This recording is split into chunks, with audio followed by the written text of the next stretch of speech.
Okay, अच्छा. देव बापाला आपण धन्यवाद देऊया आजच्या या दिवसाबद्दल. पुन्हा एकदा देवाचं वचन शिकण्याची ही प्रभूने संधी दिलेली आहे, त्याच्यावर आपण मनन करूया.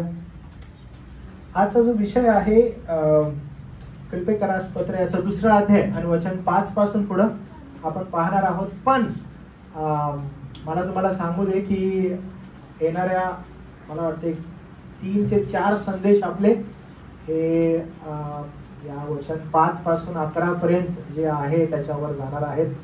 कारण संत पॉल फिलिप्पियरासच्या मंडळीला एक फार असं प्रॉम्प्ट सत्य प्रदर्शित करत आहे या ठिकाणी.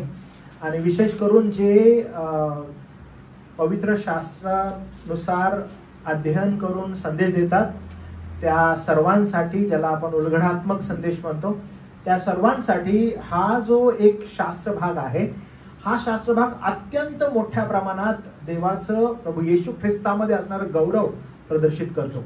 आणि फार इम्पॉर्टंट या ठिकाणी एक विषय हाताळलेला आहे पौलानं. जसं मी तुम्हाला सांगत असतो की फिलिप्पियरास पत्र हे पॉल जो आहे तो फार सुंदर रीतीनं मांडत आहे फिलिप्पियरास पत्र. ओके, म्हणजे अनेक जण ज्यावेळी फिलिप्पियरास पत्राकडे आपण पाहतो अनेक इतर पत्रांमधून, तर फिलिप्पियरास पत्र सॉलिड डॉक्ट्रिन प्रोव्हाइड करतं सिद्धांतिक स्वरूपात. आणि सिद्धांतिक स्वरूपात प्रोव्हाइड करत असताना एका महत्वपूर्ण विषयाकडे आपल्याला हे घेऊन जातं. तर या महत्वपूर्ण विषयाकडे जात असताना आज जो विषय मी तुम्हाला घेणार आहे ह्याचं इंट्रोडक्शन आहे बरं काही. 5व्या वचनापासून ते 11व्या वचनापर्यंत हे इंट्रोडक्शन असणार आहे. तर इंट्रोडक्शन पार्ट काय आहे मी तुम्हाला सांगतो. जर इथं तुम्ही बघितलं तर त्याचा काळा मथळा जो आहे तुमच्या बायबलमध्ये, जर काळा मथळा असेल 5व्या वचनाच्या वरती, तर तुमच्या प्रत्येकाच्या बायबलमध्ये वेगवेगळा मथळा असेल त्या ठिकाणी. तर मला तुम्ही सांगा की ज्यांच्याकडे आरवी बायबल आहे, तुमच्या बायबलमध्ये तो ब्लॅक मथळा काय, इनफॅक्ट इंग्लिशमध्ये पण तुमचा मथळा काय बघा बरं. हेडिंग काय तुमच्याकडे काही आहे हेडिंग का? वचन 3 पासूनचं हेडिंग आहे तुमच्याकडे? 5 पासून आहे. Okay, very good. काय आहे बरं तुमच्याकडे हेडिंग? अरे माझ्याकडे पण सेम आहे, माझ्याकडे पण म्हणजे ओळीमध्ये पण सेम आहे. इंग्लिश मध्ये काय आहे तुमच्याकडे? Christ example of humility. Okay, from वर्स 1. ओके, फ्रॉम वर्स 1. Okay, good.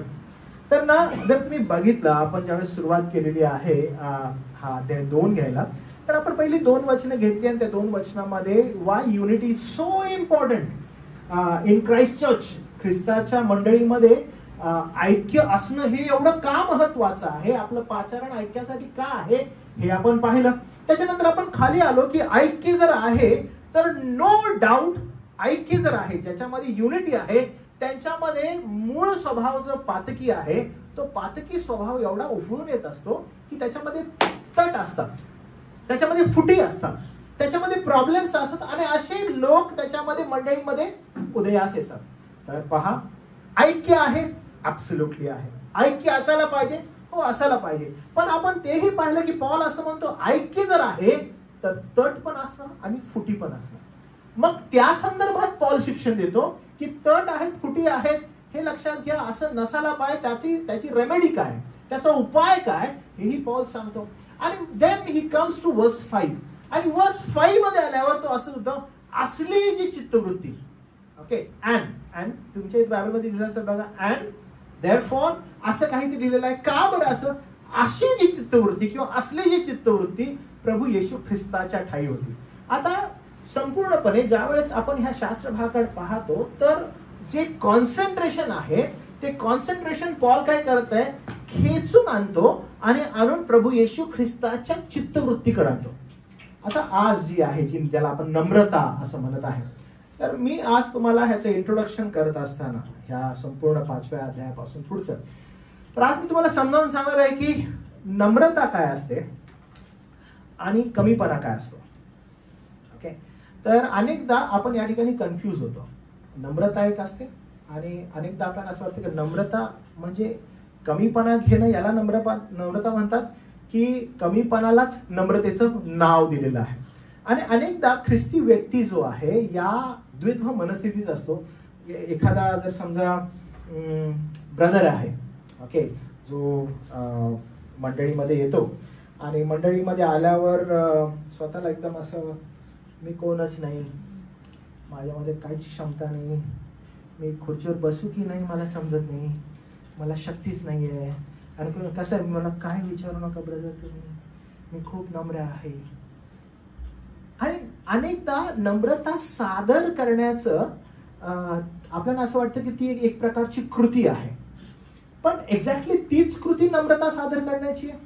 तर ते समजावून घेणं फार आवश्यक आहे.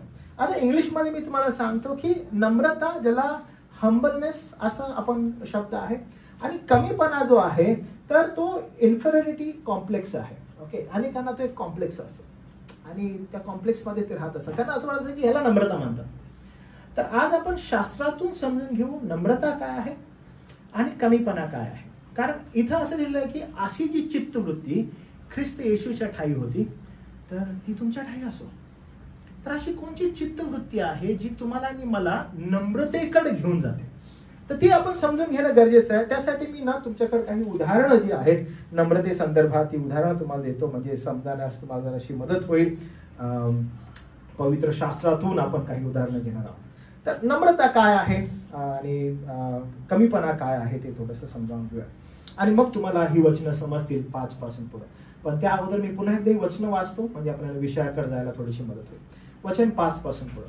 असली ही चित्तवृत्ती ख्रिस्त येशूच्या मध्ये होती ती तुम्हामध्ये असो. तो देवाच्या स्वरूपाचा असूनही देवासमान असणे हा लाभ आहे, त्याने मांडले नाही, तर त्याने स्वतःला रिक्त केले, म्हणजे मनुष्याच्या प्रतिमेचे होऊन दासाचे स्वरूप धारण केले, आणि मनुष्य प्रकृतीचे असे मरण होऊन त्याने मरण, आणि तेही वधस्तंभावरचे मरण शोषले, येथपर्यंत आज्ञापालन करून त्याने स्वतःला लीन केले. यामुळे देवाने त्याला फार उंच केले आणि सर्व नावापेक्षा जे श्रेष्ठ नाव ते त्याला दिले, यासाठी की स्वर्गात, पृथ्वीवर, पृथ्वीखाली जे काही आहे ते येशूच्या नामाने गुडघे टेकावे, आणि देवपित्याच्या गौरवासाठी प्रत्येक जीवेने येशू हा ख्रिस्त प्रभू आहे असे कबूल करावे. आणि हा तो शास्त्रलेख आहे. जसं मी तुम्हाला सांगितलं की या शास्त्रलेखाकडे पाहण्याचा जो दृष्टिकोन आहे ह्याच्यामध्ये प्रभू येशू ख्रिस्ताचं महान गहन सत्य लपवलेलं आहे आणि लपलेलं आहे, आणि ते पॉल जो आहे तो मंडळीला प्रदर्शित करतो. नम्रता जी आहे ती स्वतःच्या क्षमता, सामर्थ्याचा, यशाचा अभिमान न बाळगता शांत आणि सौम्य राहणं याला नम्रता म्हणतात. स्वतःपेक्षा इतरांना अधिक महत्व देणं याला नम्रता म्हणतात. देवाच्या इच्छेप्रमाणे जगणं आणि त्याच्या पुढे नम्र राहणं याला नम्रता असं म्हणतात. आता ही जी गोष्ट मी तुम्हाला सांगत आहे याची पार्श्वभूमी काय आहे समजून घ्या. वचन 2 अध्याय वचन 1 पासून पुढे, मग तुम्हाला समजेल की नम्रता या ठिकाणी काय प्रदर्शित करण्यात आलेली आहे. यावरून ख्रिस्ताच्या ठाई काही आश्वासन, प्रीतीचे काही सांत्वन, आत्म्याचे काही भागीपण, काही कळवळा, करुणा ही जर आहे तर तुम्ही समचित्त व्हा, एकमेकावर सारखी प्रीती करा, एक जीव होऊन एक चित्त व्हा, अशा प्रकारे माझा आनंद पूर्ण करा. तुमच्या चित्तवृत्तीत तट पाडण्याचे किंवा पोकळ अभिमान धरण्याचे काही नसावे, तर लीनतेने आपणास एकमेकापेक्षा श्रेष्ठ मानावे. तुम्हातील कोणी आपलेच हित पाहू नये तर दुसऱ्यांचेही पाहावे. See, it's talking about the church. Here, Paul is not talking about outside the church. तर हे समजून घ्या की नम्रतेचं जे प्रतीक आहे ते नम्रतेचं प्रतीक ज्यावेळेस पॉल समजावून सांगत आहे ती नम्रता बाह्य नाहीये किंवा बाहेरच्या लोकांसाठी तो सांगत नाहीये. तो सांगत आहे की when you are within the church with the believers, with the brethren, तर तुमची नम्रता कशी प्रदर्शित व्हायला पाहिजे. And when he starts here, तो काय सांगत आहे त्याच्याकडे थोडं लक्ष द्या. तो असं म्हणत आहे ख्रिस्ताच्या ठाई काही आश्वासन, म्हणजे या ठिकाणी येत आहे की when brothers come together in Christ, ख्रिस्तामध्ये जर तुम्ही आहात तर तुमच्यामध्ये जर काही आहे तर ते काय असतं बघा. तो म्हणतो प्रीतीचं सांत्वन, आत्म्याचं भागीपण, कळवळा, करुणा ही जर आहे इन द ब्रदर, सगळं असं म्हणतो की समान असावं, उच्च नीच नसावं. हे तो समजावून सांगत असताना तो पुढे असं म्हणत आहे की पहा, तुमच्या चित्तवृत्तीत तट पाडण्याचे किंवा पोकळ अभिमान धरण्याचे काही गर्वही नसावा, बिकॉज यू ऑल आर ब्रदरन्स. म्हणजे तो हे ज्या वेळेस 5व्या वचनामध्ये स्टँड घेत आहे नम्रतेचं, आणि तो म्हणत आहे की असली जी चित्तवृत्ती ख्रिस्त येशूमध्ये होती ती तुमच्यामध्ये असो, हे स्टँड तो घेत असताना त्याच्या अगोदर तो मंडळीला एका स्टेज पर्यंत आणत आहे. आणि मंडळीला म्हणत आहे की हे मंडळी, तुमच्यामध्ये काही आश्वासन आहे? तो म्हणतो प्रीतीचं काही सांत्वन आहे, वेन यू कम टुगेदर काही सांत्वन आहे तुमच्याकडे? हो तसं आहे. त्याच्या पुढे तो म्हणतो की बघ तुमच्यामध्ये काही कळवळ आहे, कुणाविषयी काळजी आहे, काही फेलोशिप आहे. ओके, तुम्ही ब्रदर आणि एकत्र येता, भेटता, hi brother, praise Lord brother, praise Lord sister, कसे आहात तुम्ही, सलाम, चांगलं चालू आहे का? वेन यू कम टुगेदर, तुमच्यामध्ये जर काही आहे तर तुम्ही सगळे समचित्त असावं. समचित्त असणं याचा अर्थ तुमचा कॉन्शियसनेस जो आहे तो कॉन्शियसनेस तुमचा समचित्त असणं, म्हणजे तुम्ही एक कॉन्शियसनेस द्वारे पुढे जाणारे असावे. तुमच्यामध्ये तुमच्या कॉन्शियसनेस मध्ये डिफरन्स नसावा. मी अनेकदा शास्त्र अर्थविवरण ज्यावेळेस शिकवत असतो त्यावेळेस मी लोकांना सांगत असतो, पहा, पवित्र शास्त्राचं जे अर्थविवरण आहे, अर्थविवरण हे सदैव समान आहे. म्हणजे काय, जर तुम्ही शास्त्र वाचता आणि शास्त्राचं जर समजा निरीक्षण करता, ज्यावेळेस तुम्ही पाहता त्यावेळेस पाहत असताना तुम्ही म्हणता की ओके ठीक आहे, आम्हाला शास्त्राचं निरीक्षण करायचं. आणि ज्यावेळेस निरीक्षण, इंग्लिशमध्ये ऑब्झर्वेशन, जर तुम्ही शास्त्राचं योग्य ऑब्झर्वेशन करता तर ते ऑब्झर्वेशन सेम असलं पाहिजे. मग सेम म्हणजे काय, तर पहा, पॉल फिलिप्पिकराच्या मंडळीला पत्र लिहित आहे, पॉल फिलिप्पिकराचा इतिहास सांगत आहे, पॉलाच्या इतिहासामध्ये काय काय फिलिप्पिकराच्या मंडळी संदर्भात पॉल का लिहित आहे, ऑब्झर्वेशन सगळं सेम असतं. मग समजा जगाच्या पाठीवर मी या ठिकाणी आहे किंवा अमेरिकेत बसलेला कोणी आहे, तो जर फिलिप्पिकरास पत्राचं ऑब्झर्वेशन करतो, निरीक्षण करत असताना तो बघत आहे फिलिप्पिकरास पत्र पॉलाने लिहिलेलं आहे, फिलिप्पिकरास पत्राचा लेखक पॉल आहे, तो फिलिप्पीच्या मंडळी लिहित आहे, पॉल त्यावेळेस तुरुंगवासात आहे, तो प्रवास करत आहे, डिफरन्स नसणार. मी या ठिकाणी आणि XYZ व्यक्ती त्या ठिकाणी आहे, तो शास्त्रात बघत असताना त्याचं ऑब्झर्वेशन बिलकुल सेम आहे. आता पुढे आल्यानंतर ज्यावेळेस तो अर्थ काढायला लागतो त्याचा अर्थ पण सेम असणार. जो मूळ मंडळीला लिहिलेला आहे तोच अर्थ आहे, जो मी सांगत आहे तोच अर्थ. त्यामुळे observation same, interpretation will be the same. ज्यावेळेस ऍप्लिकेशन येतं, ऍप्लिकेशन म्हणजे लागूकरण, ज्यावेळेस लागूकरण येतं त्यावेळेस ते मनुष्याला धरून वेगवेगळ्या प्रकारचं अर्थविवरण असू शकतं. प्रत्येकाची भावनिक अवस्था, प्रत्येकाचे भावनिक प्रॉब्लेम याला धरून ते वेगवेगळं असू शकतं. पण काय आहे, निरीक्षण सेम आहे, अर्थविवरण सेम आहे. कारण का, सेम दृष्टिकोनातून जात आहे, पाहण्याचा दृष्टिकोन पण सेम आहे, लागूकरण वेगळं असू शकतं. ख्रिस्ती विश्वासामध्ये त्या उदाहरणाला धरूनच मला तुम्हाला हे सांगायचंय की आपली चित्तवृत्ती, जर समजा आपण इथं येत आहोत, बसलेलो आहोत, देवाचं वचन ऐकत आहोत, जगभरामध्ये कोणीही ख्रिस्ती व्यक्ती असू दे, तो या ठिकाणी असू दे, तो आपलं जे चर्च संध्याकाळी होतं पुण्यामध्ये तिथं असू दे, किंवा आपण कोल्हापूरचा असू दे, किंवा anywhere, when we come together आपली चित्तवृत्ती ही समान असावी. आपल्या चित्तामध्ये समान गोष्टी स्थापन व्हाव्या. म्हणजे आज आम्ही या ठिकाणी का जमलेलो आहोत, ओ मला काहीतरी प्रॉब्लेम आहे, माझी इच्छा आहे की मी चर्च अटेंड केलं ना तर माझं काहीतरी चांगलं व्हावं, मी चर्चमध्ये आलो ना तर माझं काहीतरी बरं व्हावं, ओ माझा रिझल्ट येणार आहे, माझा रिझल्ट चांगला यावा, मी आज चर्चमध्ये आलोय माझं काम चांगलं व्हावं, आम्ही चर्चमध्ये आलोय माझं लग्न व्हावं, मग चर्चमध्ये आले माझं. आमचा दृष्टिकोन चर्चला येण्याचा, मंडळीला येण्याचा काय बरं, आम्ही समचित्ती आहोत का? पॉल फार चांगल्या रीतीनं मंडळीला सांगत आहे की तुम्ही आणि मी सगळे जर एकत्रित येत आहोत, आत्म्याचं काही भागीपण आहे, सांत्वन आहे, आश्वासन आहे, काही कळवळ आहे, काही करुणा आहे, जर काही आहे तर आपण सगळेजण समचित्ती असावे, आपला फोकस एक असावा. तुम्ही बघा, आपण सगळेजण इथं आल्यानंतर स्टार्टिंगला प्रार्थना झाल्यानंतर मी तुम्हाला सांगितलं की एकत्र आपण का येत आहोत, मंडळीमध्ये एकत्र येण्याचा उद्देश काय आहे. माझ्यासाठी मी या ठिकाणी यावं आणि मी म्हणावं की वाह मला छान वाटलं, नाही. भक्ती कुणाची आहे तर देवाची आहे. कुणाची करण्यासाठी एकत्र जमलेलो आहोत, देवाची भक्ती करण्यासाठी एकत्र जमलेलो आहोत. देवाचं गौरव होणं एकमेव उद्देश आहे. भक्तीमध्ये एकत्रित येण्याचा एकमेव उद्देश देव जो सार्वभौम आहे त्याचं गौरव. आम्ही याविषयी समचित्ती आहोत का? का आम्ही या ठिकाणी बसलो तर म्हणतो की नाही माझं ना प्रॉब्लेम चालू आहे, काहीतरी सुटायला पाहिजे म्हणून मी इथं आलोय. जर मी समचित्ती नाही तर माझा प्रॉब्लेम आहे. त्यामुळे एकत्रित येण्याचा माझा मूळ दृष्टिकोन काय आहे, मी काय एकत्रित येत आहोत, आमचा येण्याचा दृष्टिकोन काय हे समजणं गरजेचं आहे. म्हणून नम्रता समजण्या अगोदर आपल्याला हे कळणं गरजेचं आहे की आम्ही बंधुगण एकत्र काय आहोत. लक्षात घ्या, आज आधुनिक मंडळांचा मूळ मुद्दा किंवा मूळ प्रॉब्लेम बिलकुल हा झाला आपल्याला मंडळांमध्ये का नम्रता आढळत नाही? आपल्याला का मंडळांमध्ये ख्रिस्ताची चित्तवृत्ती आढळत नाही? आपला प्रॉब्लेम चालू आहे तो. ज्यावेळेस बंधुगण एकत्र येतात आणि आपण म्हणतो praise Lord brother, praise Lord sister, पण मनामध्ये अनेक वेगवेगळ्या प्रकारचा द्वेष, अनेक वेगवेगळ्या प्रकारचे प्रॉब्लेम्स आपण घेऊन आपल्या बंधुवर्गांना भेटत आहे. आणि त्यांच्या समोर आपण स्माइल एकदम बिग करून, हा ब्रदर सिस्टर, आणि as soon as we turn out, आपण दुसरीकडे जातो, त्यांच्या विषयी आपण इतरत्र बोलायला लागतो. मागच्या आठवड्यात मी तुम्हाला उदाहरण दिलं. अनेक सेवक जण असतात जे एखाद्या घरात जातात, कसं काय चालू आहे, बरं आहे का वगैरे, छान बोलतात, तिथून उठतात, दुसऱ्या घरात जातात, इथं जे ऐकले ते सगळं तिथं सांगतात आणि पसरवतात. आणि मग मी तुम्हाला सांगितलं की त्यांचा एकच रूल असतो, डिवाइड अँड रूल. त्यांची इच्छा नसते की मंडळीने एकत्रित यावं. त्यांची इच्छा काय असते? लोकांनी माझ्या संगती एकत्रित चांगल्या रीतीने वागावं, एकमेकांमध्ये भांडणं असावं. आणि मी तुम्हाला सांगितलं शास्त्राचं शिकवण अजिबात असं नाही. शास्त्राचे शिकवण काय आहे की मंडळीनं ऐक्यानं राहायला पाहिजे, बंधुवर्गांनी एकत्रित यायला पाहिजे, बंधुवर्गांनी एकमेकाबरोबर प्रीतीनं राहायला पाहिजे, बंधुवर्गांनी एकमेकाकडे जायला पाहिजे. सेवकाचं काम काय की त्यांना या दृष्टिकोनातून मार्गदर्शन करणं की you should go together, have fellowship, come together and glorify God.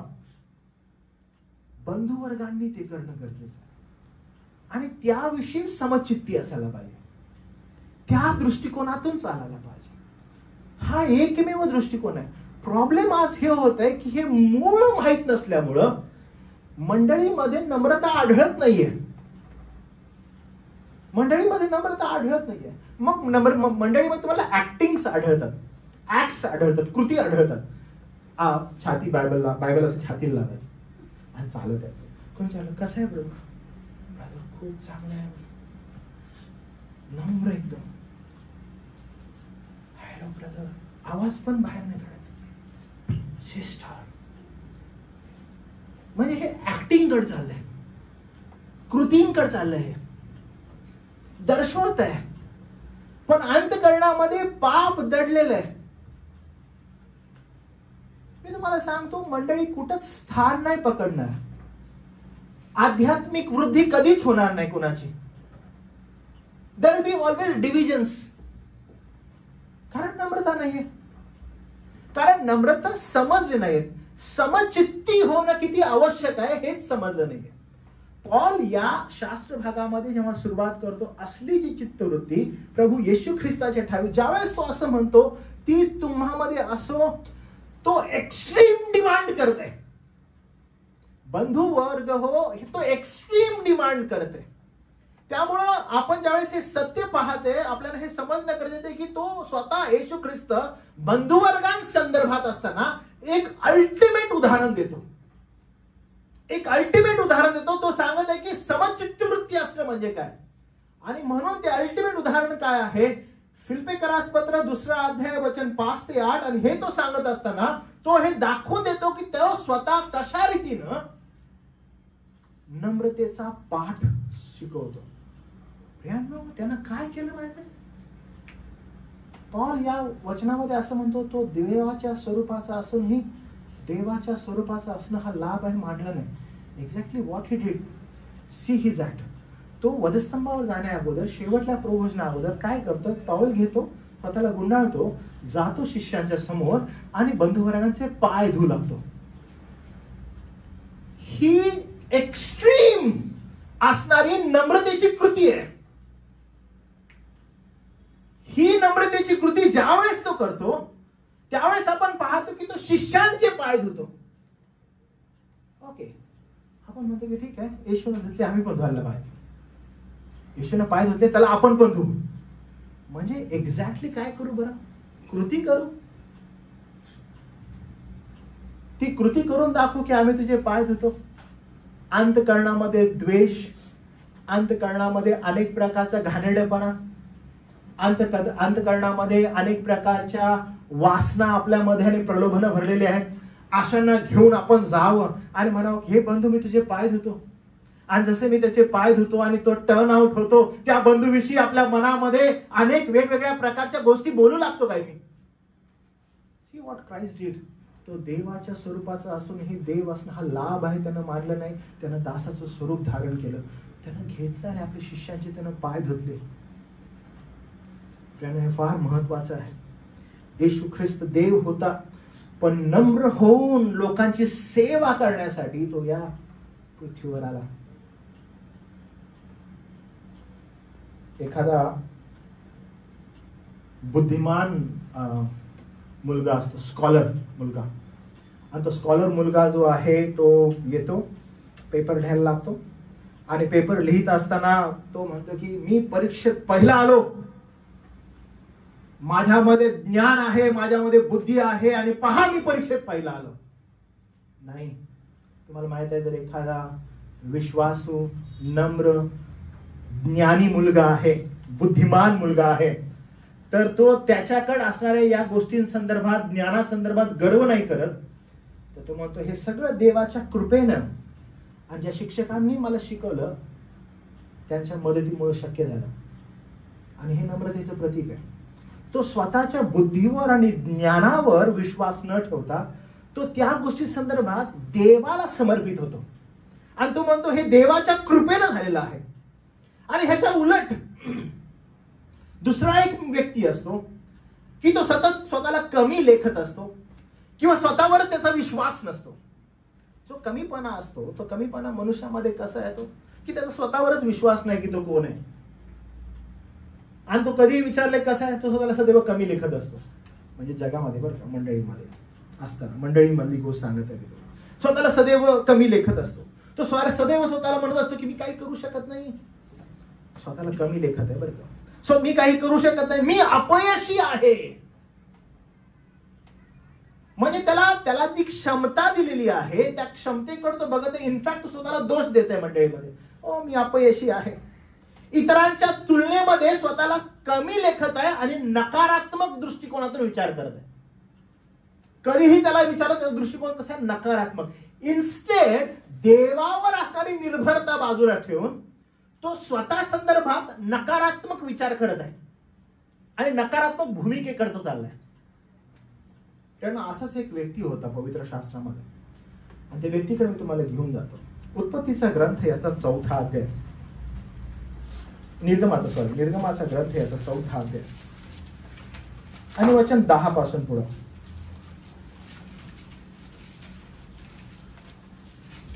इथं तुम्हाला दिसत आहे की मोशेची स्टोरी आहे. आणि ही जी मोशेची स्टोरी आहे ती आपल्याला काय शिकवते आपण बघूया. तेव्हा मोशे परमेश्वरास म्हणाला, हे प्रभू, मी वक्ता नव्हे, पूर्वीही नव्हतो, व तू आपल्या दासापाशी बोलतोस तेव्हापासूनही नाही. मी तर मुखाचा जड व जिभेचाही जड आहे. असं कोण म्हणतो? मोशे. थोडा चेक करूया की लिटरली तो असा होता का. ओके, प्रेषितांची कृत्ये काढूया. तो असाच होता का आपण बघूया बरं का. प्रेषितांची कृत्ये आणि याचं भाषण आपण बघू 7व्या अध्यायामध्ये स्टेफनाचं. आणि स्टेफनाचं भाषण बघत असताना स्टेफन मोशेविषयी काय म्हणतो बघूया आपण.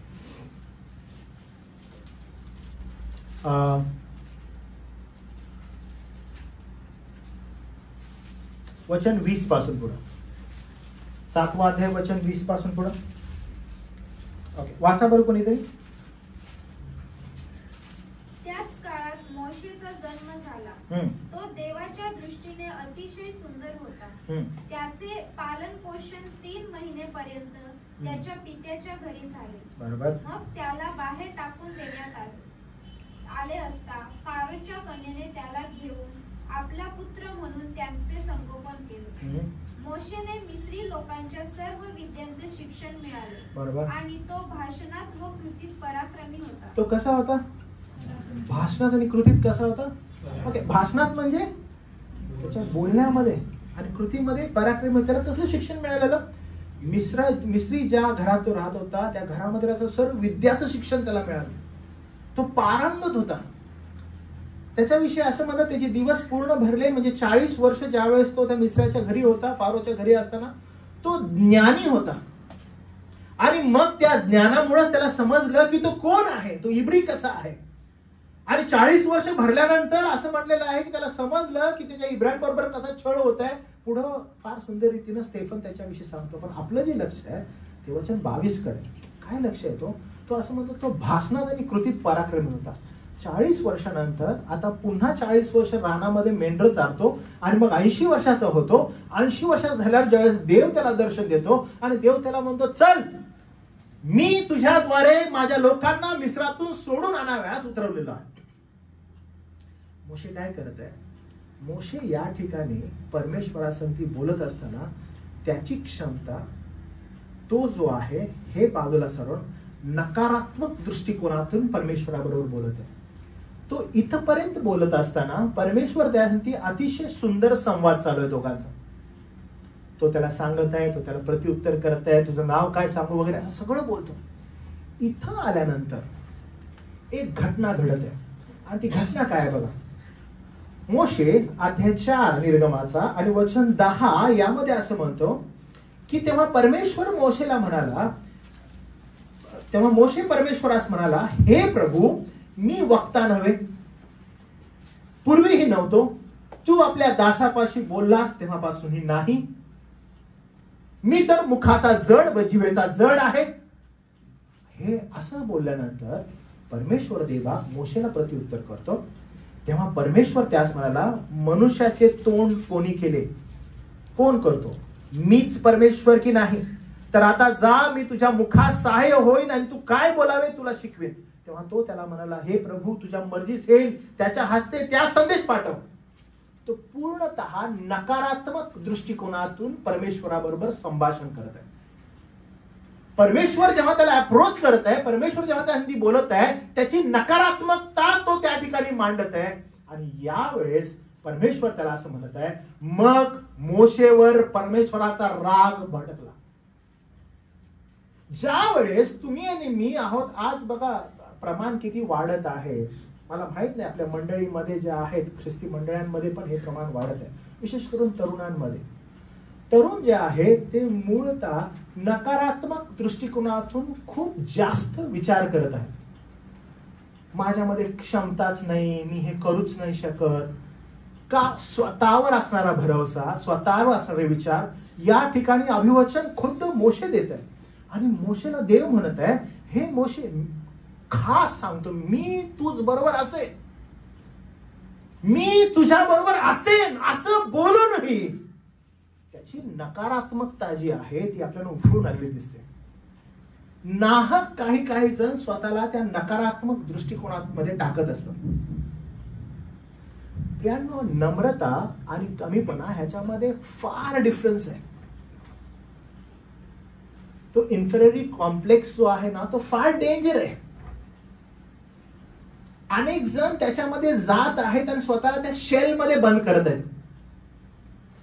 पण ज्यावेळेस परमेश्वर देवबाप मोशेकडे येतो आणि मोशेला म्हणतो, पहा मी तुझ्या बरोबर असेल, तो उगाच मी जड ओठाचा आहे, मला बोलता येत नाही, मी वक्ता नाहीये, या सगळ्या गोष्टी बोलत आहे.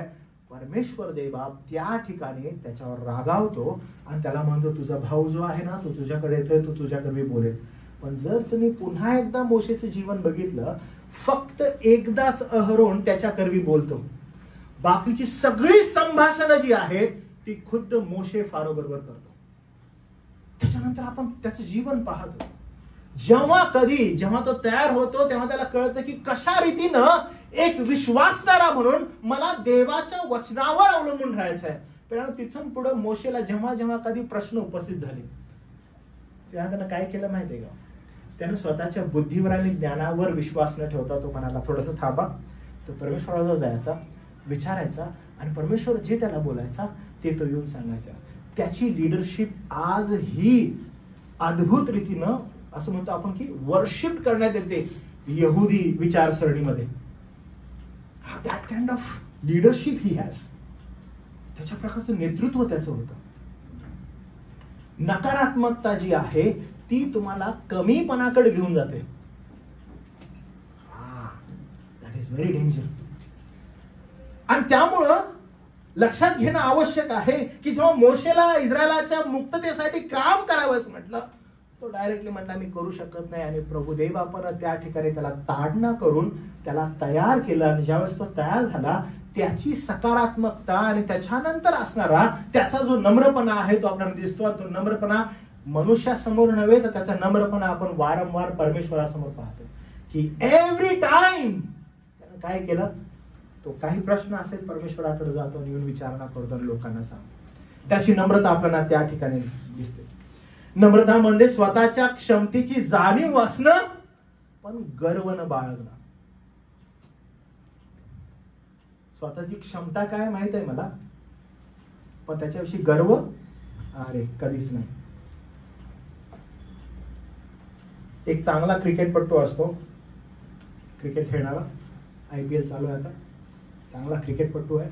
आणि तो चांगला क्रिकेटपटू जो आहे तो काय करतो माहितीये का, जातो मॅच जिंकण्यासाठी गेलेला आहे आपल्या टीमला घेऊन, आणि त्या टीमला म्हणतो पहा ग्राउंड कसा आहे, समोरची टीम किती जबरदस्त आहे, पण लक्षात घ्या आपल्याकडे जी क्षमता आहे त्या क्षमतेनं आपण जाऊन त्याच्यासाठी लढू, आणि मग त्याच्यानंतर हरलो काय किंवा जिंकलो काय काही फरक नाही पडत, but will go and fight. दुसरी टीम आहे, त्यांच्या टीम मध्ये प्लेयर आहेत, ते समोरची टीम पाहतात आणि म्हणतात आम्ही काहीच नाही, आम्ही चांगले खेळत नाही, आम्ही जिंकू की नाही माहित नाही. कारण माहिती या ठिकाणी काय करतात ते त्या क्षमतेवरच प्रश्नचिन्ह निर्माण करत आहेत. आम्हाला ठाऊकच नाही, आम्हाला समजतच नाही, मी काय करत आहे मला कळतच नाही. क्षमतेवरच प्रश्नचिन्ह निर्माण करत आहेत. तर माहिती ते काय, कमीपणा. नम्रता आणि कमीपणा ह्याच्यामध्ये फरक आहे, आणि तो आपण समजून घेणं फार आवश्यक आहे. 1 पेत्र 5:6 देव आपल्याला नम्रपणाला सांगतो, पण गर्विष्ठांचा तो विरोध करतो. नम्र व्हा, हो नम्र होणं आवश्यक आहे, प्रभूचं वचन आपल्याला सांगतं, पण त्याविषयी गर्विष्ठ असणं प्रभुदेव कधीच नाही. उदाहरणामध्ये समजा सकाळ सकाळी मी या ठिकाणी आलो आणि मग वंदन अद्वय हे लोक बाहेर ना साफसफाई करत होते चर्च, आणि चांगले कपडे वगैरे दोघांनी घातलेले, ठीक आहे, पॅन्ट दोघांच्या वर आहेत, वंदनच्या हातात झाडू आहे, पाणी टाकत आहे, साफ करत आहे, ओके साफ करत आहे. तो हे माझं काम आहे का, माझं काम चर्च समोर जाऊन सूचना देणं आहे, माझं काम समोर येऊन गिटार वाजवणं आहे, हे कोण करणार, हे मी करणार काय, हे माझं काम थोडी आहे. तुम्हाला माहित आहे हे काय, तुमच्यामध्ये असणाऱ्या गर्वतेचं उदाहरण आहे.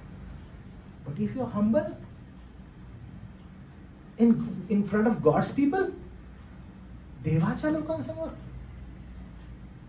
ओ मी टाय घालून आलेलो आहे आणि मी छानपैकी या ठिकाणी संदेश देणार आहे, माझं हे काम नाही बाहेर सगळं करायचं नाही, गरज पडली आय शुड डू इट, मला ते करणं आवश्यक आहे, नम्रतेचं उदाहरण आहे, मला ते करायलाच पाहिजे. मी नाही केलं तर माझी दुर्दशा आहे. मी बंधुवर्गांमध्ये ज्यावेळेस एकत्रित येत आहे, ते एकत्रित येत असताना जे काही माझ्या समोर असेल ते करायला मी सक्षम असणं आवश्यक आहे, आणि ते मी करायला पाहिजे. कमीपणा नम्रपणा ह्याच्यामध्ये फरक आहे, पण मग ह्याच्यामध्ये एक गोष्ट फार महत्वाची आहे, आणि ती म्हणजे जो व्यक्ती नम्र असतो त्याच्यामध्ये गर्व कधी नसतो, त्याच्यामध्ये गर्व कधीच नसतो. बघा ना किती सुंदर उदाहरण आहे वचन 6 मध्ये, तो देवाच्या स्वरूपाचा असूनही त्याच्या समान असणं लाभ आहे त्यानं मांडलं नाही. सर्वात अतिउच्च श्रेष्ठतेचं उदाहरण ते आहे. एक ऑफिसर आहे, ओके, आणि तो एव्हरी टाइम रोज सकाळी ऑफिसला जात असतो, आणि सगळे लोक ऑफिसमध्ये त्याला येस सर, गो सर, हाय सर असं सगळं बोलत असतात, चालू आहे नुसतं. तो ऑफिसमध्ये पोहोचलेला एवढा रिस्पेक्ट त्याला आहे, एवढा मान आहे, एवढा सन्मान आहे, आणि तो ऑफिसमध्ये गेल्या सगळा स्टाफ आहे, तो त्याकडे बघत आहे, hello sir, how are you sir, आणि त्याच्या नुसतं मागं, सर तुम्हाला हे आणून देऊ का, सर तुम्हाला ते आणून देऊ का, मागं पुढे ते लोक आहेत, आणि हा त्या ऑफिस मधला बॉस. आणि तो घरी येतो. घरी आल्यानंतर बायको म्हणते, जरा खाली कचरा टाकून यावं.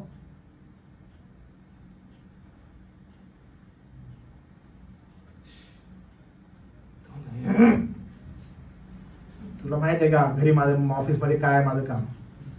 लोक नुसते माझ्या मागे पुढे असतात आणि हे तू काय बोलत आहेस माझ्या संगती? तू काय करत आहे? मला भांडी घासायला मदत करा. काय चालू आहे तुझं? लिटरली आपली चाचपडणं करून घेणं फार आवश्यक असतं. जर त्या गोष्टीचं प्रौढपणा, त्या गोष्टीचा जो काही मोठेपणा आहे ना, तो गर्व नम्र मनुष्याला कधी नसतो.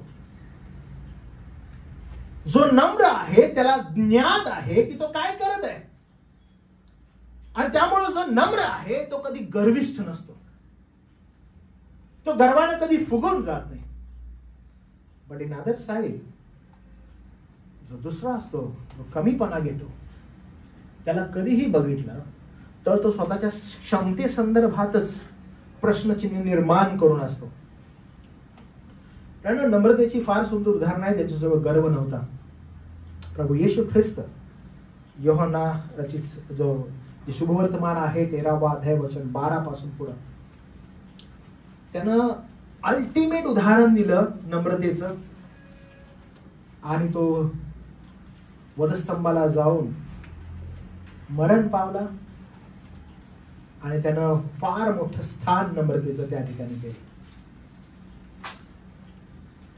आपण जेव्हा मोशेच्या जीवनाकडे पाहतो, मोशेनं ती गोष्ट दाखवली 4थ्या अध्यायामध्ये की तो कशा रीतीनं स्वतःला नकारात्मक दृष्टिकोनातून पाहत आहे, पण ॲज सून ॲज देवाची कृपा त्याचवर झाली. त्याच्यानंतर आपण त्याचं जीवन पाहतो की मोशेनं संपूर्ण इस्रायलाला यथायोग्य रीतीनं त्यांना त्या प्रवासातून नेलं 40 वर्षाचं, आणि त्याचबरोबर त्यांचं नेतृत्व केलं. पण मोशेच्या जीवनामध्ये त्याच्यानंतर तुम्ही कधीही नाही पाहणार की तो गर्वानं फुगलेला आहे. एव्हरी टाइम तुम्ही त्याला पाहाल की तो नम्रपणे देवाला समर्पित जीवन जगला.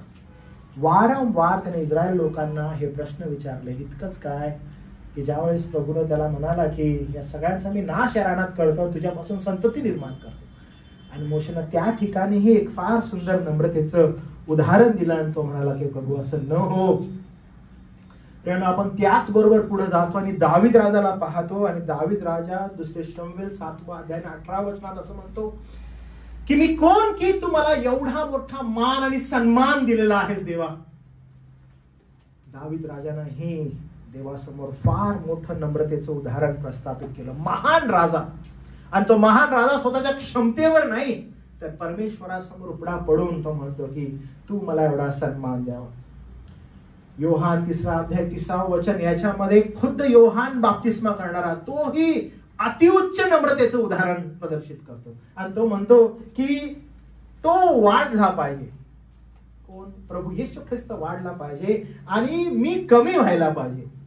स्वतःचं मोठंपण जो आहे तो बाजूला सारून, गर्वाला बाजूला ठेवून तो प्रभू येशू ख्रिस्ताला उंच करण्याचा प्रयत्न करत आहे. त्यामुळे लोक त्याच्याकडे बाप्तिस्मा करण्यासाठी येतात, त्याचे शिष्य स्वतः येतात. हे सगळा गोतावळ येत असताना तो स्वतःला नम्र करत आहे. ही सर्वसाधारण गोष्ट नाहीये बरं का, ही अनन्यसाधारण गोष्ट आहे. कारण ज्याच्यामध्ये नम्रता आहे त्याच्यामध्ये गर्व कधी नाहीये. मी पुन्हा एकदा तुम्हाला हे सांगतो, अशी जी चित्तवृत्ती ख्रिस्त येशूच्या ठाई होती ती तुमच्या ठाई असो. हे कुणा समवेत आहे? मंडळी समवेत. पुन्हा एकदा आठवा, फिलिप्पियरास पत्र 2रा अध्याय वचन 1 पासून पुढे तर म्हणतो तुमच्यामध्ये ऐक्य असावं, सगळं समान असावं, तुम्ही समचित्ती असावे. ज्यावेळेस तुम्ही समचित्ती असता तुमच्यामध्ये गर्व नसतो. तुम्ही एकमेकापेक्षा श्रेष्ठ मानत नाही. तुम्ही सगळे समान असता. तुम्ही काही खाली काही वर असं समजत नाही. तुम्हाला माहित आहे जे काय असेल ते बाहेर.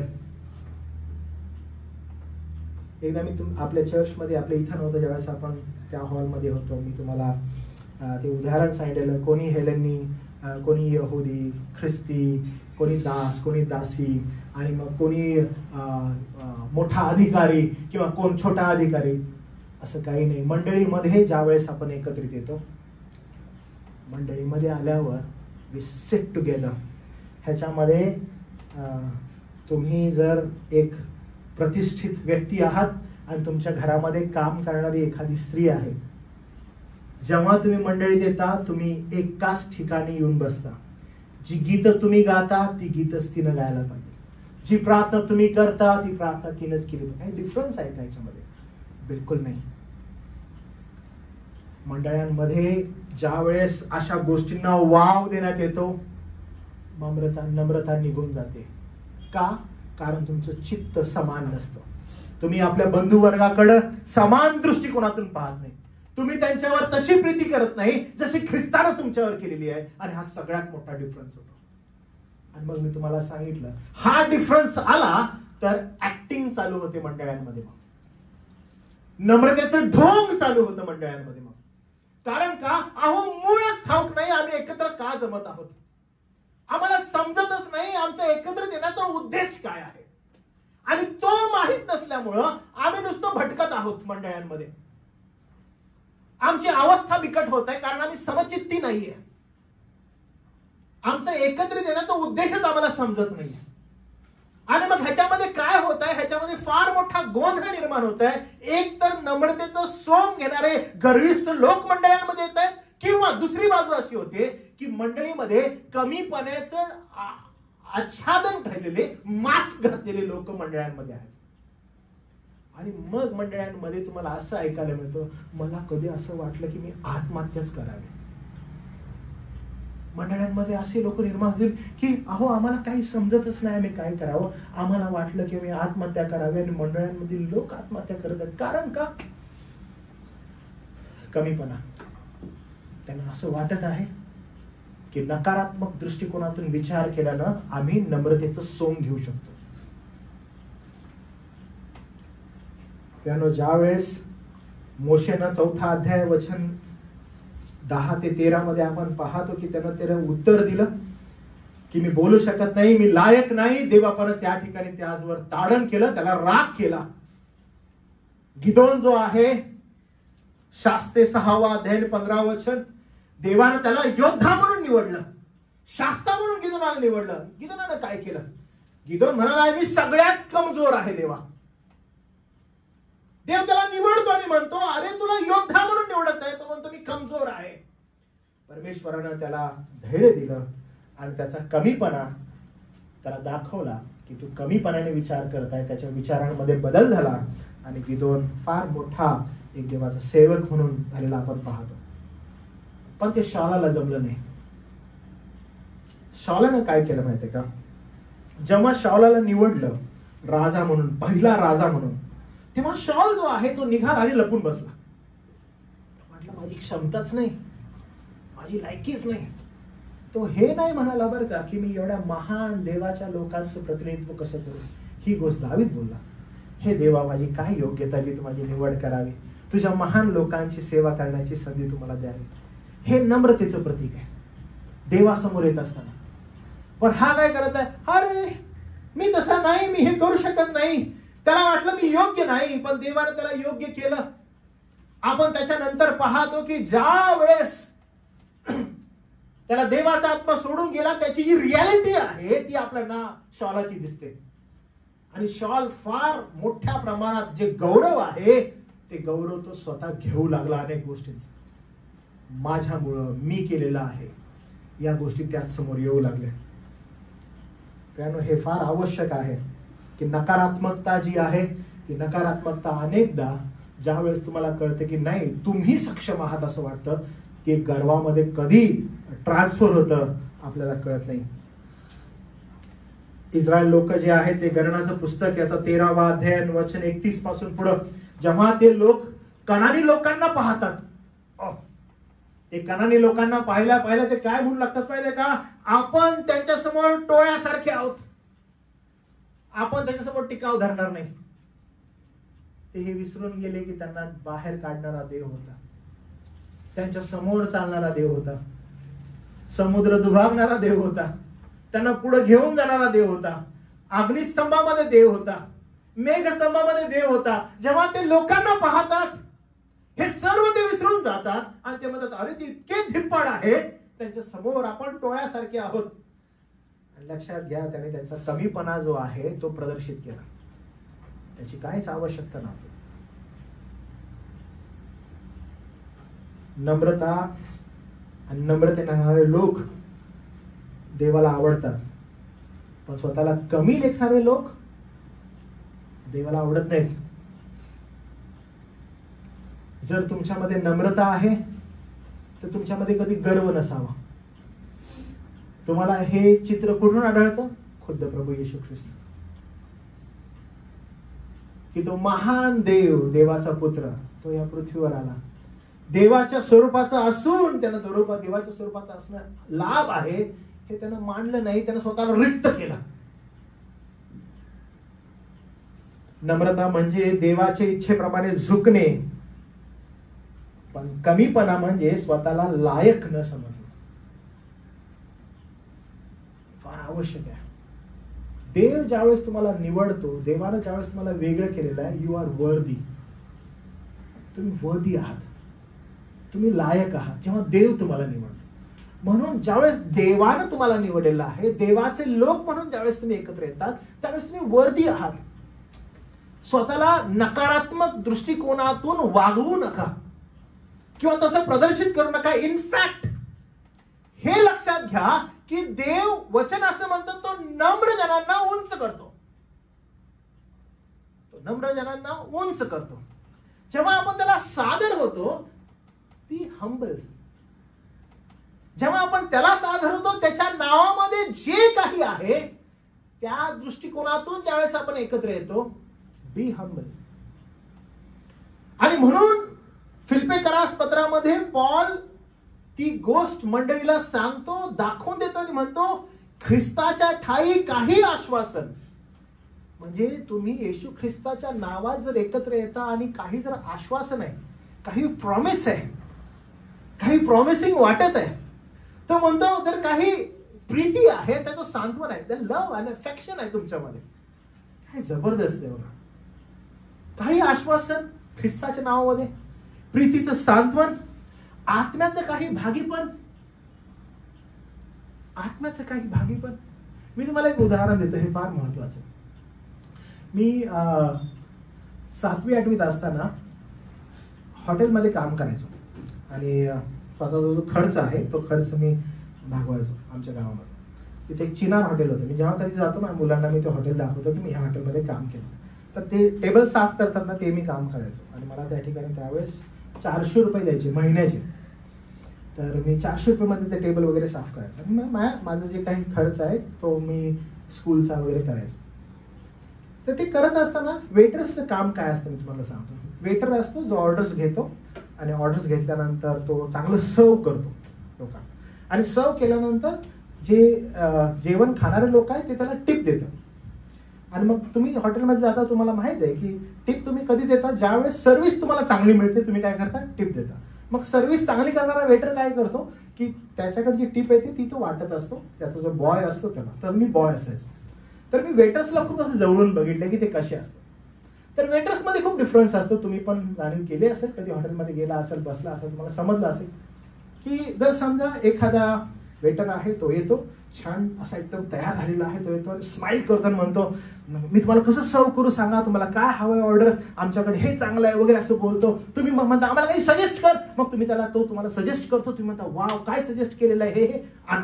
मग तो आणतो, छानपैकी सर्व करतो. नंतर खाल्यानंतर विचारतो, सर कसं लागलं, छान आहे का, पुढच्या वेळेस ऑर्डर द्याल का वगैरे सगळं बोलतो. त्याचं स्माइल, त्याचा आनंद आणि त्याचा एकदम जो प्रेझेन्स आहे त्याच्यामुळे तुम्ही काय करता, हा वेटर खूप चांगला आहे. मग तुम्ही जाताना त्याला टिप देता आणि तिथून निघून जाता. बरोबर आहे? असंच करता तुम्ही सगळे. दुसरा एक वेटर आहे त्याच ठिकाणी, तो त्या ठिकाणी बसलेला आहे आणि टेबलवर तुम्ही आलेला आहात. तो येतो, मेनू कार्ड फेकतो, टाक गेला. मग तुम्ही शोधत बसता काय वेटर वेटर, आणि तो वेटर काही येत नाही लवकर. भाऊ दादा लवकर या, दादा काही येत नाही लवकर. आणि तो आला, आणि मग तो आल्यानंतर तो जो आहे तो असं म्हणतो की काय ऑर्डर द्यायची ती द्या, काय ऑर्डर आहे ती द्या. नाही आम्हाला तू सजेस्ट कर. काय सजेशन नाही? का बरं? अरे काय हे वेटरच आहे मी फक्त, हे काय काम थोडी आहे. हे मला काय नको आहे काम. हे काय वेटरचं काम आहे? मला ऑफिसरचं काम हवं. मला त्या टेबलवर जो आहे ना, जो आमच्या काउंटरवर बसलाय तो जॉब हवा होता. हा कसला जॉब आहे? It's not worthy. कारण असं का होतंय माहितीये का? कारण हा ह्या कामाकडे ज्या दृष्टिकोनातून बघत आहे ते कामच नकारात्मक दृष्टिकोनातून आहे. दुसरा जो वेटर आहे त्याला जे दिलेलं आहे त्याच्याकडे तो पाहत आहे, एक अपॉर्च्युनिटी आहे आणि त्या गोष्टीमध्ये तो आनंद शोधत आहे, मान शोधत आहे, सन्मान शोधत आहे. त्या कामाला तो कमी नाही लेखत आहे, त्याला वर्दी करत आहे त्या कामाला आणि त्याला चांगली टिप मिळत आहे. ज्या वेळेस एखाद्या गोष्टी संदर्भात तुम्हाला असं वाटतं की काय हे करायचं, हे थोडी काम आहे, मला लाज वाटते, मी नाही करू शकत. मला नाही लाज वाटत सांगायला की I have done that work. काही गरज नाहीये लाज वाटून घ्यायची. पण हे फार आवश्यक आहे की देवबाप काय करतो की जे तुमच्याकडे आहे त्या संदर्भात यू हंबल. तो असं म्हणतो का वेटर येऊन, इथं काय बसलाय तुम्ही, इथं मी बसायला पाहिजे, आलाच लय छान ऑर्डर द्यायला मला. नाही, ही व्हॅल्यू हिज जॉब. काय करतो त्या जॉबला व्हॅल्यू करतो. तो अजिबात गर्वानं फुगून नाही जात, जो बसलाय त्याच्यापेक्षा जास्त पैसे माझ्याकडे आहेत, बिलकुल नाही. तो बिलकुल त्याला त्याच दृष्टिकोनातून हँडल करतो. नम्रता जी आहे ती नम्रता कधीच गर्व आणत नाही, पण कमीपणा तुम्हाला उद्ध्वस्त करून टाकेल. आणि प्रियानो, मी तुम्हाला खरं सांगतो बरं का, तुम्ही या ठिकाणी बसलेले आहात आणि तुम्ही जर नम्रतेची बदली कमीपणे संगती करत आहात तर तुमचा प्रॉब्लेम आहे. कमीपणा म्हणजे नम्रपणा नव्हे. कमीपणा म्हणजे स्वतःला नकारात्मक दृष्टिकोनातून विचार करणं नव्हे, तर नम्रता जी आहे त्या नम्र जनांना प्रभू म्हणतो मी उंच करेन. नम्र ते लोक आहेत ज्यांच्यामध्ये सौम्यता आढळते. सौम्य ते लोक आहेत ज्यांना त्यांची शक्ती माहित आहे की ते कोण आहेत आणि ती शक्ती एकवटतात आणि एकवटून ते स्वतःला त्या ठिकाणी कंट्रोल ठेवतात. प्रभूनं तुम्हाला आणि मला नम्रतेसाठी पाचारण केलंय. नम्रता कुणामध्ये? मी पुन्हा एकदा आठवण करून देतो, it's for the church and his believers. तुम्ही मंडळीमध्ये येत असताना, बंधुजनांबरोबर भेटत असताना तुमचा प्रत्येक प्रकारचा गर्व, तुमच्या प्रत्येक प्रकारचं मोठंपण हे बाहेरच राहिलं पाहिजे. जेव्हा बंधू वर्गांबरोबर तुम्ही एकत्र भेटता, उठता, बसता, तुम्हाला माहित आहे का माझी एवढी मोठी कंपनी आहे, तुम्हाला माहित आहे का माझ्याकडे एवढा मोठा पैसा आहे, तुम्हाला माहित आहे का माझी एवढी मोठी गाडी आहे, माझं एवढं मोठं घर आहे, हे सगळं बाहेर. त्याचा आणि आध्यात्मिक बंधुवर्गांनी एकत्र येण्याचा दूरपर्यंत संबंध आहे. दूरपर्यंत संबंध आहे. नाशवंत गोष्टींच्या संदर्भात गर्व करण्यात काहीच म्हणजे त्याला व्हॅल्यू नाही. When you come together, be as a brothers. Brothers come together and worship him. Worship him because त्यांच्या सत्सद्विवेकामध्ये, कॉन्शियसनेस मध्ये, ज्याला आपण चित्तवृत्ती म्हणतो, they are fixed why they are coming together. दुसरं काहीच नाही. इथं घोळ व्हायला लागलाय. एकदम संपत असताना मी तुम्हाला सांगतो, मंडळांमध्ये एकत्रित येण्याचे तुम्ही जर विचार करायला की मंडळी एकत्रित काय येत असते, मी तुम्हाला सांगतो मंडळी एकत्रित काय येत असते. आता ईस्टर येईल, ओके, गुड फ्रायडेला तर सगळेजण कपडे जे आहेत ते वेगवेगळ्या प्रकारचे घालतात, पण ईस्टरच्या दिवशी एकदम सगळे नटून थाटून येतात. ओके, वाय दे कम टुगेदर. हे स्त्रिया ज्या आहेत ते गळ्यामध्ये सोनं वगैरे घालून येतात. काही जण असं घालतात की वागतात असं. They wanted to show. महाग साड्या घालून येतात, महाग कपडे, कोट वगैरे घालून येतात. Why they wanted to show. काय एकत्रित येतोय आपण बंधू वर्गांमध्ये? एकत्रित चित्तवृत्ती काय आहे की हाऊ ग्रेट आय एम, मी किती ग्रेट आहे, आमच्याकडे किती आहे हे मला दाखवायचंय. दृष्टिकोन बिलकुल क्लिअर आहे. काय एकत्रित येण्याचा आमचा दृष्टिकोन. काही जण आहे जे येऊन आपल्याला फक्त आपली घरं दाखवत आहेत. आमचं घर बघा, आमचं अमुक बघा, आमची गाडी बघा, आमच्याकडे पैसा बघा, आमची लेकरं बघा. काय गरज आहे? तुम्हाला माहिती आहे, एकत्रित येण्याचा एकमेव दृष्टिकोन आहे, तो म्हणजे प्रभूचं गौरव. चित्तवृत्ती आपली फार क्लिअर असावी, कारण या बंधू वर्गांसाठी प्रभू येशू ख्रिस्तानं वधस्तंभावर आपला प्राण दिला आणि मंडळीला विकत घेतलंय. आणि त्या मंडळी संदर्भात आपण त्याची भक्ती करण्यासाठी एकत्रित येत आहोत, नथिंग एल्स. आणि मग त्याच्या पलीकडे जर काही आहे तर आपण बंधुवर्ग येऊन जर आपल्या बंधूचं बहिणीचं काही चांगलं झालेलं आहे त्याविषयी आपण आनंद करू, कारण चित्तवृत्ती सेम आहे. नाहीतर एखादं चांगलं होत आहे तर आपण म्हणू काय बिचाराचं चांगलं होतं, पाहिजे जळण होती मला, हे हिचं वाईट झालं असं व्हायला पाहिजे. का मी असा विचार करायला लागलो? कारण माझी चित्तवृत्ती चांगली नाहीये. माझ्या चित्तवृत्तीमध्ये बदल होणं गरजेचं आहे. जोपर्यंत मंडळ्या त्यांच्या चित्तवृत्तीमध्ये बदल करत नाही ते नम्रता कधीच धारण नाही करू शकत. आणि ह्याच्यामध्ये हे प्रॉब्लेम चालू राहणार आणि शेवटपर्यंत राहणार. त्यामुळे आपल्याला त्यासाठी पाचारण नाहीये. आपलं पाचारण नम्रतेसाठी आहे. आणि जो नम्र आहे तो गर्विष्ठ नाहीये. आणि जो गर्विष्ठ नाहीये तर तो कधीच कमीपणा घेत नाही, तो कधीच नकारात्मक होत नाही. मंडळी संदर्भात हा विचार नाही करत तो काय एकत्र यायचंय, जाऊ दे घरात बसूनच राहतो मी, आमचीच भक्ती करतो. नकारात्मक रीतीनं तुम्ही जर चालला तर तुमची बढोतरी कधीच होणार नाही. बंधुवर्गांमध्ये एक येण्याचा प्रयत्न करा, कारण त्यासाठी तुमचं पाचारण आहे. म्हणून जर काही आश्वासन आहे ख्रिस्त येशूमध्ये, जर काही प्रीतीचं सांत्वन आहे, आत्म्याचं काही भागीपण आहे, काही कळवळ आहे, काही करुण आहे, जर आहे तर तुम्ही समचित्त व्हा. मी पुन्हा तुम्हाला एनकरेज करेन, check ourselves. Okay, check ourselves. आणि मग विचार करूया की आपण समचित्ती आहोत का. Why we come together. Come together for ourselves. आपल्यासाठी आलो आपण नाही. आपण या ठिकाणी आपला उद्देश, आपला फोकस फार क्लिअर आहे. मंडळी ज्या वेळेस एकत्र जमते ती फक्त प्रभूचं गौरव करण्यासाठी एकत्रित येते, कोणत्याही मनुष्याचं नाही. You come here not for pastor क्लेपा, you come here to worship the Lord himself who gave his only begotten son. आणि त्याच्याद्वारे मंडळीची स्थापना झालेली आहे. वी कम फॉर हिम.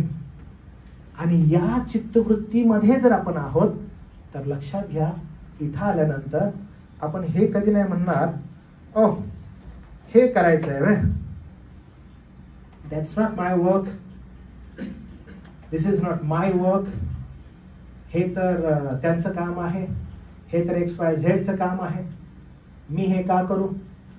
नाही, जे मला भेटेल ते मी करण्यास उत्सुक आहे आणि मला ते करायचं. प्रियांनो, देवबापानं तुम्हाला आणि मला नम्रतेसाठी पाचारण केलं. नम्रता ही बंधुवर्गांमध्ये असते. बंधुवर्गांमध्ये नम्रता कधी येते? ज्यावेळेस ती समचित्ती असतात. समचित्ती नसल्यामुळं आज मंडळांमध्ये तुम्हाला आणि मला दिसतं की नम्रताच आढळत नाही.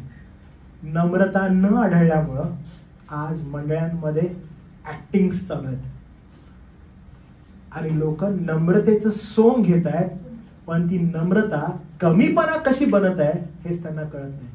आणि मग ते नकारात्मक होत चाललेले आहेत. आणि नकारात्मकता तुम्हाला कुठंच ठेवणार नाही. त्यामुळं स्वतःला चाचपडून घेऊया, विचार करूया की प्रभुदेव आपण आपल्याला नम्रतेसाठी पाचारण केलं. आणि म्हणून 5व्या वचनापासून नेक्स्ट रविवारपासून आपण ज्यावेळेस पुढे जाऊ त्यावेळेस अजून चांगल्या रीतीनं ख्रिस्ताकडे बघूया की ख्रिस्तानं कशा रीतीनं नम्रता जी आहे ती मंडळी समोर सादर केली, की देवाच्या स्वरूपाचं असणं हा लाभ आहे हे त्यानं मांडलं नाही, म्हणजे एक्झॅक्टली त्यानं काय केलं.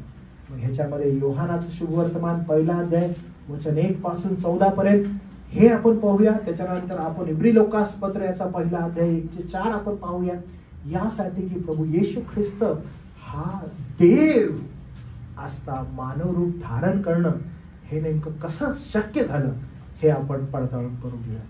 प्रार्थना करूया आपण सगळेजण प्रभूच्या चरणाजवळ जाऊ. प्रभुदेव बापा, आम्ही तुझे मनापासून आभार मानतो, तुझी उपकार स्तुती करतो. ही आम्हाला तू संधी दिलीस की आम्ही एकत्रित यावं, तुझी भक्ती करावी, तुझी आराधना करावी. यावेळेला तुझ्या दयेसमोर आम्ही नतमस्तक होतो. प्रभू, तुझ्या वचनात लिहिल्याप्रमाणे आम्हाला नम्र बनव, आणि ती नम्रता दे बापा, गर्वाने नव्हे, कमीपणाने नव्हे, तर ख्रिस्ताच्या चित्तवृत्तीसारखी समचित्ती आम्ही व्हावं, आणि एक धोरणानं एका दृष्टिकोनातून आम्ही एकत्र येऊन तुझी भक्ती करावी यासाठी असावं. प्रभू, आम्ही पवित्र शास्त्रातून जी काही उदाहरणं पाहिली ती उदाहरणं आम्हाला नम्रतेकडे घेऊन जात आहे, आणि स्वतःची चाचपडणी करत करत प्रभुदेव बापा आम्ही स्वतःला चाचपडत त्या नम्रतेकडे जावं. आणि देवा, अशा असंख्य मंडळ्या ज्या आहेत, ज्या प्रभुदेव बापा आमच्या मुंबई, पुणे, महाराष्ट्रामध्ये इतरत्र पसरलेल्या आहेत. प्रभू, आज अनेक मंडळांमध्ये देवबापा आम्हाला नम्रता आढळत नाही. प्रभू, आमची विनंती आहे की त्या सर्व मंडळातील तुझ्या प्रियजनांचं देवबापा अंतःकरण तू समचित्ती कर, आणि प्रभुदेव बापा त्यांची चित्तवृत्ती ख्रिस्तासारखी व्हावी असं देवा तू कर. तुझी कृपा कर, आणि त्या मंडळाने तुझं गौरव करणारं व्यक्तिमत्व प्रस्थापित करावं असं घडून येऊ दे. सर्व मान सन्मान आम्ही तुला देत केलेली प्रार्थना ताळणारा प्रभू येशू ख्रिस्त याच्या नावात केली म्हणून प्रभू तू ऐक. आमेन.